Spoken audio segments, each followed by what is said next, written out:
నమస్తే, welcome to Telugu రాజ్యం. ప్రస్తుతం మనతో పాటు ఉన్నారు రాజకీయ విశ్లేషకులు చిట్టిబాబు గారు ఉన్నారు. సార్ నమస్తే. నిన్న డిప్యూటీ సీఎం పవన్ కళ్యాణ్ ఒక సభలో మాట్లాడుతూ, ప్రకాశం జిల్లా పర్యటనలో మాట్లాడుతూ, ఏపీ రాష్ట్రంలో ముఖ్యంగా చంద్రబాబు లేకపోతే ఆర్థిక పరిస్థితి విధ్వంసంగా ఉండేది, చంద్రబాబు ఉండాలని చెప్తున్నారు. అదేవిధంగా నాకు పోరాడే శక్తి ఉన్న అనుభవం లేదు, అందుకే 15 ఏళ్ల పాటు కూటమే ఉండాలి అధికారంలోకి అన్నట్టు కూడా మాట్లాడుతున్నారు. ఇప్పుడు దీని మీద తీవ్ర స్థాయిలో కూడా చర్చనీయాంశమైన పరిస్థితి. ఏం చెప్తారు సార్? ఏం మాట్లాడతాం? కామెడీ పీస్ కింద అయిపోయాడు మా పవన్ కళ్యాణ్. ఆయన ఆర్థిక పరిస్థితి చంద్రబాబు ఉంటే ఆయన ఆర్థిక పరిస్థితి బాగుంటుందేమో, అందుకని ఆ మాట ఉంటాడు. ఆయన ఆర్థిక పరిస్థితి చంద్రబాబు ఉంటేనే బాగుంటుంది, అందుకు లేకపోతే బాగోదు, అది ఆ ఉద్దేశిస్తాను ఉంటాడు. ఇది మనిషి మాట్లాడేటప్పుడు ఏదైనా ఒక విచక్షణతో ఒక విజ్ఞానంతో మాట్లాడాలి. నువ్వు వచ్చి సంవత్సరం అయింది, ఇప్పటికీ అదాపాదా లేదు, గతి లేదు, అన్ని అబద్ధాలు. నీ బతుక్కి నువ్వు పవన్ కళ్యాణ్ అనేవాడు ఒక మాటకి నిలకడలేదు, చెప్పిన మాట ఏంటో తెలియదు, ఇంతవరకు అన్నమాట ఒక వాగ్దానం నిలబెట్టుకుంది లేదు, అన్ని అబద్ధాలు, దేనికి సమాధానం లేదు, సీజ్ ది షిప్కి సమాధానం లేదు, 24 టన్నుల గంజాయి అన్నది అది కాదురా డ్రై ఐస్ అన్నారు, దానికి సిగ్గు లేదు, సమాధానం లేదు, 32,000 అమ్మాయిలు మిస్ అయిపోయారు, దానికి సమాధానం లేదు, ఇప్పటికి 180 మంది అమ్మాయిలు రేపు అవుటాలు దానికి నోరిప్పడు, దళిత అమ్మాయి రేపు జరిగితే నోరిప్పడు, పిఠాపురంలో 8 ఏళ్ళ అమ్మాయిని జరిగితే నోరిప్పడు, వైజాగ్ స్టీల్ ప్లాంట్ది అబద్ధాలు ఆడతాడు, వైజాగ్ స్టీల్ ప్లాంట్ ఆపేసామని ఎక్కడ ఆపారయ్యా, వాడేమో యూనియన్ మినిస్టర్ ఏమో ప్రాసెస్ ఇస్ ఆన్ అంటాడు, 4 ఫర్నేసులు మూసారు, ఉద్యోగాలు క్లోజ్ చేస్తారు, పైగా పచ్చి అబద్ధాలు మేము ఆపేసామని. ఈ గాలి సోది మాటలు, సొల్లు మాటలు తప్పితే చంద్రబాబు ఉంటాడు. నువ్వేంటి, నీ బతుకేంటి మాట్లాడు, నీ బతుకేంటి? ఇప్పుడు అడ్రస్ ఉండవు. ఇప్పుడు కనుక పెడితే నేను పోయినసారి 100 సీట్లు 2 తోటి, ఇప్పుడు పెడితే నిన్ను అడ్రస్ లాగా తరిమేస్తారు జనాలు, అంత అసహించుకున్నారు. అది తెలియట్లేదు అతనికి. ఉన్నది సినిమా డైలాగులాగా మైక్ దొరికితే సినిమా డైలాగులు మాట్లాడటం కాదు. ఇవాళ నీ పరిస్థితి ఏంటి, నీ కూటమి పరిస్థితి ఏంటి, నీ పరిస్థితి ఏంటి, నిన్ను ప్రజలు నవ్వుకుంటున్నారు. ఇది ఎక్కడ మనిషిరా, ఇదేం మనిషిరా, ఏం మాటకి పొంతం లేదు. నిన్న ఒక మాట మాట్లాడతాడు, ఇవాళ ఒక మాట మాట్లాడతాడు, రేపు ఒక మాట, ఏ మాటకి పొంతం లేదు. మాట వెళ్తే చంద్రబాబు భజన చేస్తాడు, చంద్రబాబు ముఖ్యమంత్రి అవ్వాలంటాడు, చంద్రబాబు ఉంటేనే ఆర్థిక పరిస్థితి అంటాడు. ఈయనేంటి, ఈయన పరిస్థితి ఏంటి? నువ్వు చంద్రబాబు తర్వాత ఇప్పుడు లోకేష్కి జాలరాకూడదు, లోకేష్కి భజన చేస్తావా? నీ పరిస్థితి ఏంటి? ఏమి ఒక నడక లేదు, ఒక రీతి లేదు, ఒక నీతి లేదు, ఒక నిజాయితీ లేదు ఈ పవన్ కళ్యాణ్. ఏ విషయంలో చెప్పండి, ఏ విషయంలో? సినిమా హీరోగా తప్పితే ఆ సినిమా హీరోగా ఓకే అతను, మిగతా రాజకీయంలోకి అడుగు పెట్టిన కాడ నుంచి 12 ఏళ్లలో అన్ని అబద్ధాలు, ఆవేశపు అజ్ఞానపు మాటలు. అక్కడికి వెళ్తాడు, చెన్నైకి వెళ్తాడు, మురుగుడు నా భక్తుడు అంటాడు, మురుగుడు ఈయన భక్తుడట, ఈయనంటే భక్తి ఎక్కువ అంట మురుగుడికి. అందుకని ఏం మాట్లాడుతున్నామో ఒక స్తుతి సన్నాయి, ఒక విధానం ఏమీ లేదు. గాలివాగుడు, గాలితనంగా పేరే పవన్. పవన్ అంటే గాలి, గాలి కళ్యాణ్ అనంటే గాలితనంగా మాట్లాడుతూ ఏదో నోటికి వచ్చేది, ఆలోచన లేదు. ఏంటంట, ఏం ఆర్థిక పరిస్థితి బాగుపడిద్దంట? 1,30,000 కోట్లు అప్పు తేటం ఆర్థిక పరిస్థితి బాగుపడిద్దా? ఏం ఆర్థిక పరిస్థితి? సంక్షేమ పథకాలకి ఇవ్వలేకపోతున్నాం అనేది ఆర్థిక పరిస్థితి బాగుపడినట్ట? ఏ విషయంలో అది ఏమి రైతు బంధు రైతులకి ఇది చేయకపోవటం ఆర్థిక బాగుపడినట్ట? ఫ్రీ బస్ ఇవ్వకపోవటం ఆర్థిక పరిస్థితి అది ఇవ్వలేదు. 18 ఏళ్ళు వచ్చిన అమ్మాయికి 1,500 అన్నారు, అది ఇవ్వలేదు. ఫీజు రీయింబర్స్మెంట్ లేదు, నిరుద్యోగ వృత్తులు. ఏం ఆర్థిక పరిస్థితి బాగుపడింది? 1,30,000 కోట్లు అప్పు తేటం బాగుపడింది. ఇంకా అమరావతిలో ఇంకో 35,000 ఎకరాలు స్వాధీనం చేసుకోవాలని. ఏం పిచ్చి మాటలు, ఏమి ఆర్థిక, ఏం తెలుసు? తనకేం తెలియదు అంటున్నాడు కదా. నాకు తెలియదు, నోరన్నా మూసుకోవాలి. తనకేమీ తెలియనప్పుడు ఆర్థిక పరిస్థితి బాగుపడింది. అనుభవం లేదంటున్నారు. అనుభవం లేదు, నాకు అనుభవం లేదు కదా, అనుభవం లేదు, నీకేమి తెలియదు కదా, మూసుకో. మళ్ళీ ఆర్థిక పరిస్థితి బాగుపడిందని ఏ లెక్కలో చెప్తున్నావు? ఏ లెక్కలో ఆర్థిక పరిస్థితి బాగుపడింది? ఏ పద్ధతిలో, ఏ మాటలో, లెక్కలో నువ్వు చెప్పు. సంపద సృష్టించాలి, ఏమి సంపద? 1,30,000 కోట్లు ఈ సంవత్సరంలో 1,30,000 కోట్లు అప్పు తెస్తే సంపద సృష్టించటమా? ఏమి తెలిసి మాట్లాడాలి, మూసుకుని కూర్చోవాలి. ఉన్న చంద్రబాబు జై జై చంద్రబాబు, జై జై చంద్రబాబు అని పాడుకుంటూ రాత్రి పగలు పడుకో. ఇప్పుడేమో ఢిల్లీ వెళ్ళి జై జై మోడీ, జై జై మోడీ నీ పడుకో. నీ బతుకేంటో నీకే తెలియదు, ఎటు వెళ్తావో తెలియదు, ఏం చేస్తావో తెలియదు, రేపు ఎవరిని చేయి అంటావో, ఎవరిని తూ అంటావో తెలియదు.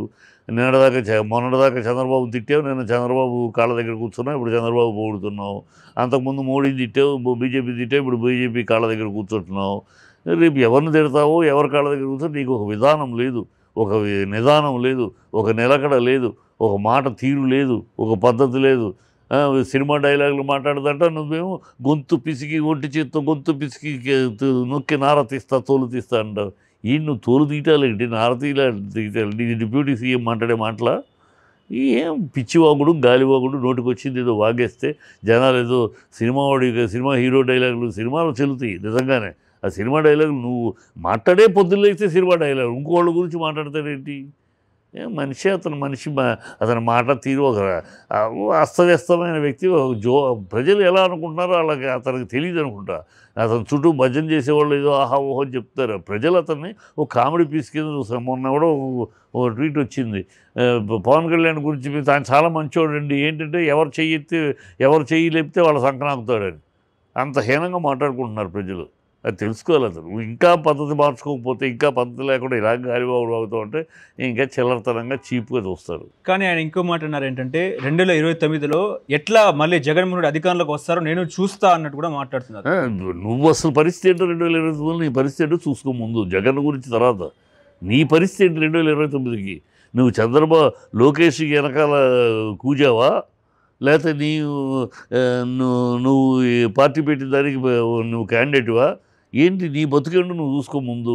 జగన్ గురించి ఎందుకు ఊరినే జగన్ని చూపించేసి బతికేద్దాం అనుకుంటే ఎట్లా? నువ్వేంటి నీ బతుకేంటి? 29 రౌడీ రాజ్యం సృష్టించారు, అరాచకం సృష్టించారు. ఎవరు రౌడీ రాజ్యం సృష్టించింది? నువ్వు. గత పాలనలో ఈ స్లోగన్ చెప్పి బతికేస్తే ఎట్లా? సంవత్సరం అయింది మీ పాలన ఏంటి? 1 year అయింది. ఏం పీకుతున్నావు పవన్ కళ్యాణ్? ఏం పీకావు ఇంతవరకు చెప్పు?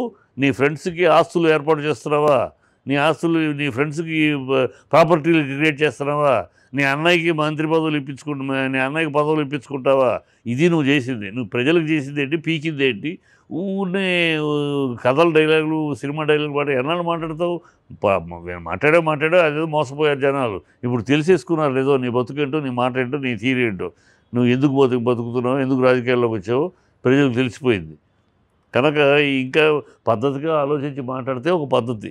ఇలా మాట్లాడితే ఇంకా పెంచలు అసహించుకుంటారు, చేదరించుకుంటారు. ఈయన పక్కనుండే వందిమాగదులు ఈ మనుషులు జామ్ కొట్టచ్చేమో, కానీ ప్రజలు అయితే అసహించుకుంటున్నారు. ఇంతకన్నా దరిద్రమైన పొలిటీషియన్ ఇంతవరకు ఆంధ్ర రాష్ట్రంలో చూడలేదు అనుకుంటున్నారు. వైసీపీ పవర్లో ఉన్నప్పుడే వైసీపీని చుక్కలు చూపించిన అన్నట్టు మాట్లాడుతున్నారు. ఏం చూపించాడు? 40%. నీ పర్సంటేజ్ ఎంత ఓట్లు? ఊరినే గాలి మాటలు. నీ పర్సంటేజ్ ఎంత ఓట్లు? 8%, 0.8% ఈ ఓట్లు. అక్కడ పర్సంటేజ్ 39.8%. ఏంటి చుక్కలు చూపించావు నువ్వు? ఏదో పిచ్చివాగుడు జనాలకు లేక తెలియ 39.8% ఓట్లు వచ్చింది జగన్ని. ఆఫ్టర్ ఆల్ 0.8% ఓట్లు వచ్చి నువ్వు మాట్లాడతావేంటయ్యా? అదపాతాలను తొక్కిన నేను అంటాను. అదపాతాలు నువ్వు ఏం తొక్కే? ముగ్గురు కలిస్తే ప్రజలు అధపాతాళం తొక్కడం తెలుసు అతనికి. అసలు ఓనే సినిమా డైలాగులు అధపాతాళం తొక్కడం అంటే జగన్ కనుక 10% ఓట్లతో మిగిలితే అధపాతాళం 40% ఓట్లు వచ్చినాయి అంటే 1,80,00,000 మంది ఓట్లు వేశారు 5 కోట్ల మందిలో. పిచ్చే ఇదే మాట్లాడే మనిషికి ఎవరో బుద్ధి జ్ఞానం ఉండాలి మాట్లాడేటప్పుడు. ఏదైనా మాట్లాడుతూ ఉంటే ఊళ్ళో సినిమా డైలాగులు మాట్లాడిస్తే ఎట్లా? ఏమొచ్చింది? 11 సీట్లు వచ్చేస్తే అధపాతాళం తొక్కినట్ట లెక్క వేరు. 40% ఓట్లు అంటే ప్రజలు 1,80,00,000 మంది ఓట్లు వేశారు జగన్కి. నీకెంతమంది వేశారు? 36 లక్షల మంది ఓట్లు వేశారు. నీ లెక్క ఎక్కడ? తన లెక్క. నీ బతుకేంటి? చంద్రబాబు సంకర కూర్చుని మోడీ బుధాను ఎక్కి నేను సూర్యుడిని ధీరుణ్ణి అంటే ఎట్లా? నువ్వు ఒంటరిగా నిలబడి చూడు. అడ్రస్ ఉంటావో? మళ్ళీ అడ్రస్ కాదు, తరిమేస్తారు. ఎక్కడ డిపాజిట్లు కూడా 10 ఏళ్ళు మళ్ళీ చంద్రబాబు ఉండాలని చెప్తున్నారు కదండి.